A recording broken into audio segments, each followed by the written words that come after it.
grand theater of the Serengeti, there are moments of beauty, moments of tranquility, and moments of sheer, unadulterated terror.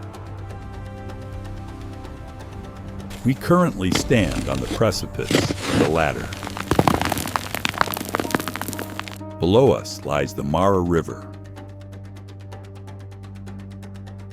To a geologist, it is merely a brown ribbon of water cutting through the savanna. But to the 1.5 million souls gathered on its banks, it is the Styx, the ultimate barrier, the final exam in the brutal school of migration.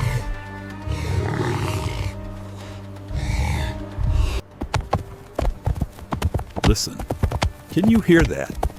It isn't thunder. It is the collective anxiety of 1 million animals vibrating through the Earth's crust. The Great Migration is often romanticized as a rhythmic, harmonious journey, but up close, it is a chaotic, desperate swarm. These wildebeest have marched over 800 kilometers to get here. They are driven by an ancient biological imperative, the smell of rain, the promise of phosphorus-rich grasses on the other side. But to reach paradise, they must traverse hell.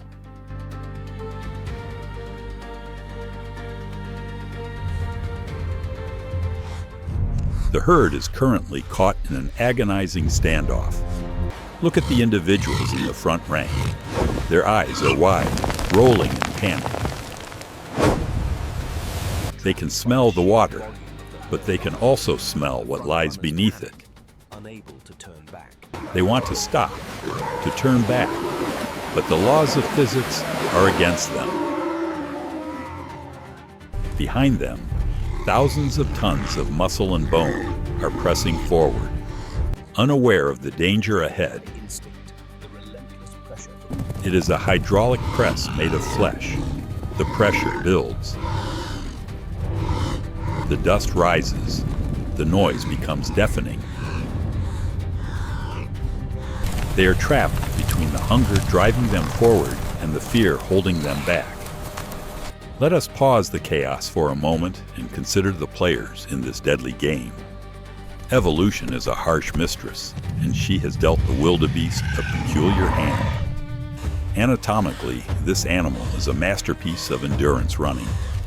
High shoulders, a sloping back, and tendon-spring legs designed to trot for days without tiring. They are built for the hard-packed earth, for speed and stamina. They are not, however, built for swimming. Their center of gravity is too high. Their hooves are small and sharp, perfect for traction on soil, useless as paddles in water. When a wildebeest enters the river, it is entering an alien element for which it has no biological manual. Waiting for them in that alien element is a creature that hasn't felt the need to evolve significantly since the dinosaurs walked the earth. The Nile crocodile. If the wildebeest is an endurance runner, the crocodile is a biological submarine. Armored plating. The tail that acts as a turbo propeller. But its most terrifying weapon isn't its teeth. It's the sensory pits along its jawline. These integumentary sensory organs can detect pressure waves in the water. They can feel the heartbeat of a drinking zebra from 20 meters away.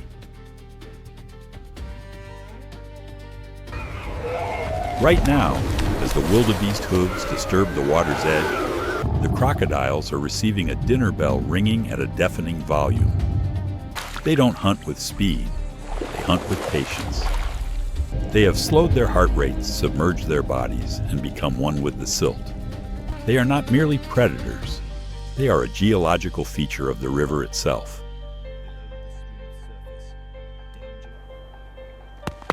The tension breaks, not with a decision, but with an accident. A loose rock, a slip, a shove from behind. The first wildebeest falls into the water.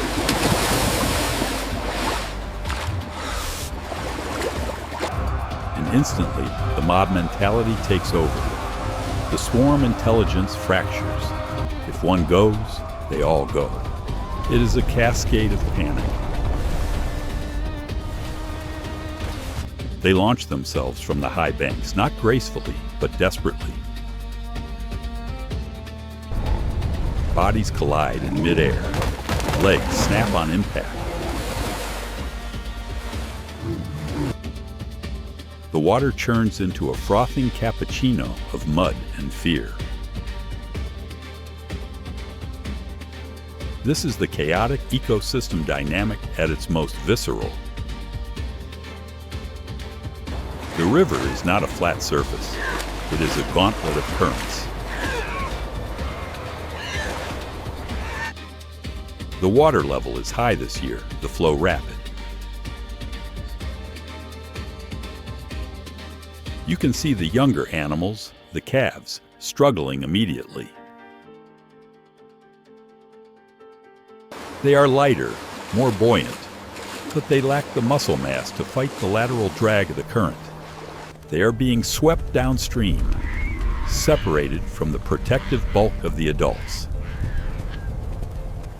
And this separation is exactly what the sentinels below have been waiting for. Focus your attention on that small calf, the one with the pale patch on its flank. It has been washed away from its mother. It is paddling frantically.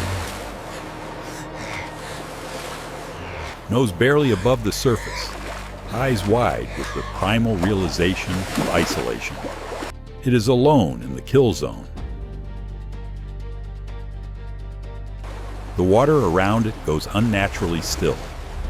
This is the hydrodynamic signature of a large body moving deep below the surface.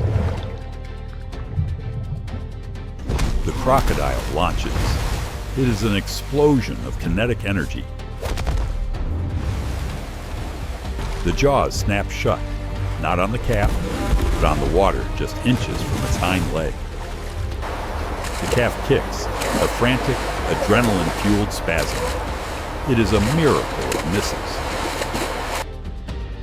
But the danger isn't over. The true killer here often isn't the predator. It is the terrain. The far bank is steep, a wall of slippery mud slicked with the water dripping from thousands of emerging bodies. It is a bottleneck, a crush.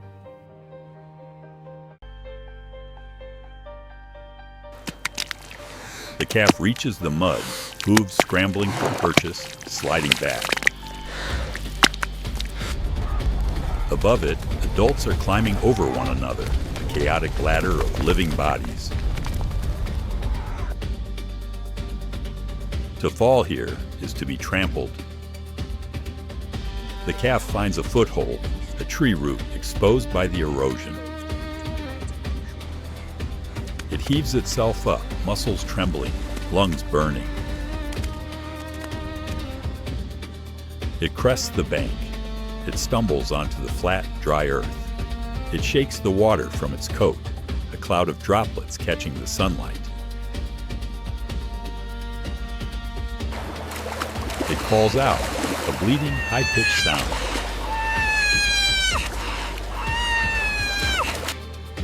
And miraculously, from the chaotic throng, a familiar sound answers. The reunion is brief, unsentimental. There is no time for celebration. The grass awaits. As the herd moves on, the river returns to a deceptive calm.